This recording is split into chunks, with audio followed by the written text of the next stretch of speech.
Gecenin rengi değil, bu çöken sensizliktir. Otağın her küncü sanki bir gizli menzildir. Sensizlik ele ağır, divarlar üstüme gelir. Sanki senli günlerim gözlerimde canlanır.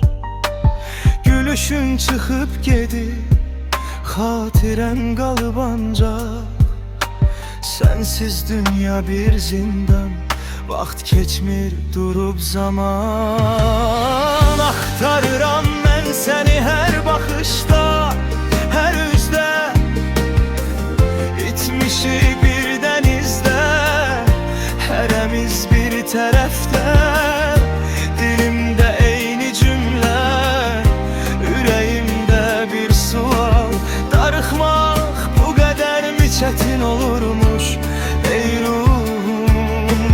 Darıxmaq nefes alıp nefesten vazgeçmeydir. Her an sene can atıp özünden vazgeçmeydir. Alın yazım değilsen bu ömrü mən neyniyim? Ruhum sene esirken bu canı mən neyniyim? Bak sükutun içinde nece tenha kaldım.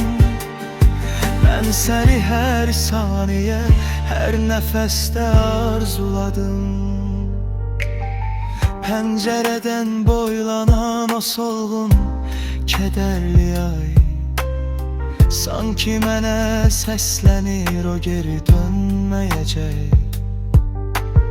Senin qoxun opubdur köynəyimin qatına. Qoxun bir ömür bəs eyləyər, təsəlli edər ruhuma.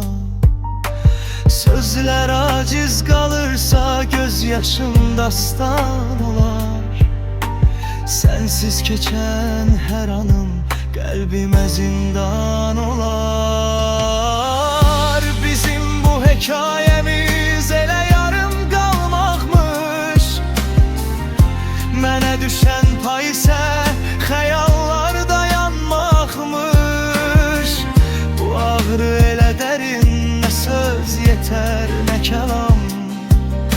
Sensizliğin içinde itmişem ben tamam. Hele de darıxıram. Zamanı geri çekip sende kalmak isterim. Adın sükuta hopup her nefeste adın var.